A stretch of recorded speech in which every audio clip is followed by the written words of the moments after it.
അല്ലാഹുമ്മ ഇന്നി അസ്അലുക ഹുസ്നൽ ഖാത്തിമ. അല്ലാഹുമ്മ അല്ലാഹുവേ, ഇന്നി തീർച്ചയായും ഞാൻ, അസ്അലുക സഅല ചോദിച്ചു, യസ്അലു അവൻ ചോദിക്കുന്നു, അസ്അലു ഞാൻ ചോദിക്കുന്നു, അസ്അലുക ഞാൻ നിന്നോട് ചോദിക്കുന്നു. അല്ലാഹുമ്മ ഇന്നി അസ്അലുക അല്ലാഹുവേ ഞാൻ നിന്നോട് ചോദിക്കുന്നു, ഹുസ്നൽ ഖാത്തിമ.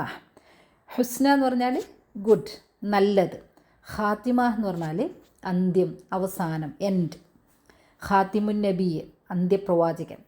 ഹുസ്നൽ ഖാത്തിമ ഗുഡ് എൻഡിന്, അല്ലെങ്കിൽ നല്ല ഒരു അവസാനത്തിന്, അല്ലെങ്കിൽ എൻ്റെ അന്ത്യം നല്ലതാവുന്നതിന് അല്ലാഹുവേ ഞാൻ നിന്നോട് ചോദിക്കുന്നു. ഇതാണ് ഈ ഒരു പ്രാർത്ഥനയുടെ സാരാംശം.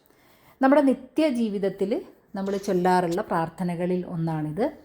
ഇതിൻ്റെ ഒരു ഉള്ളടക്കം, അല്ലെങ്കിൽ നമ്മൾ മനസ്സിലാക്കേണ്ടത്, നമ്മൾ പള്ളിയിലായിരിക്കുമ്പം മരണപ്പെട്ടു പോവുക, അല്ലെങ്കിൽ ഖുർആൻ പാരായണം ചെയ്തുകൊണ്ടിരിക്കുമ്പം മരണപ്പെട്ടു പോവുക, അത് മാത്രമല്ല ഒരു ഗുഡ് എൻഡ് എന്ന് പറയുന്നത്. നമ്മുടെ ജീവിതം എപ്പോഴും വിശുദ്ധിയിലായിരിക്കുക എന്നുള്ളതാണ്. അതായത് തെറ്റുകുറ്റങ്ങൾ സംഭവിച്ചിട്ടുണ്ട് എങ്കിൽ അത് തിരുത്തുകയും ആ സമയത്ത് തന്നെ അള്ളാഹുവിലേക്ക് പശ്ചാത്തപിച്ച് മടങ്ങാൻ ശ്രദ്ധിക്കുകയും ചെയ്യുക. എന്നിട്ട് ആ പശ്ചാത്താപ വിശുദ്ധിയോടുകൂടി മരണപ്പെടുക. ഇതാണ് ഒരാളുടെ ഏറ്റവും നല്ല അവസാനമെന്ന് പറയുന്നത്. അപ്പോൾ അതിൻ്റെ നമുക്ക് രണ്ട് കാര്യങ്ങൾ ശ്രദ്ധിക്കാൻ പറ്റും. ഒന്ന് നമ്മുടെ കർമ്മങ്ങളാണ്. അതായത് എപ്പോഴും സൽക്കർമ്മങ്ങൾ ചെയ്യുന്നവരാവുക.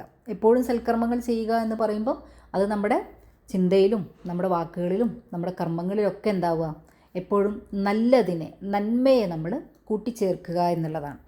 രണ്ടാമത്തേത് പ്രാർത്ഥിക്കുക. ഏറ്റവും നല്ല ഭാഷയിൽ, മനോഹരമായ വാക്കുകളിൽ അള്ളാഹുവിനോട് നല്ല അന്ത്യത്തിന് വേണ്ടി, നല്ല അവസാനത്തിന് വേണ്ടി നമ്മൾ പ്രാർത്ഥിച്ചു കൊണ്ടിരിക്കുക എന്നുള്ളതാണ്.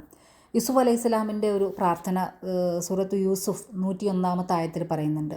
റബ്ബി ഖദ് ആതൈതനി മിനൽ മുൽക്ക് എന്ന് തുടങ്ങിയിട്ട് ഏറ്റവും അവസാനം അദ്ദേഹം ചോദിക്കുന്നത് തവഫനി മുസ്ലിമൻ വ അൽഹഖ്നി ബിസ്വാലിഹീൻ. തവഫനി മുസ്ലിമൻ, എന്നെ നീ മുസ്ലിമാക്കി മരിപ്പിക്കണമേ, വ അൽഹഖ്നി ബിസ്വാലിഹീൻ, എന്നെ സജ്ജനങ്ങളിൽ ഉൾപ്പെടുത്തുകയും ചെയ്യണമേ. അപ്പോൾ കർമ്മങ്ങൾ നന്നാക്കുക, അതേപോലെ തന്നെ നമ്മുടെ പ്രാർത്ഥനകൾ അധികരിപ്പിച്ചു കൊണ്ടിരിക്കുകയും ചെയ്യുക.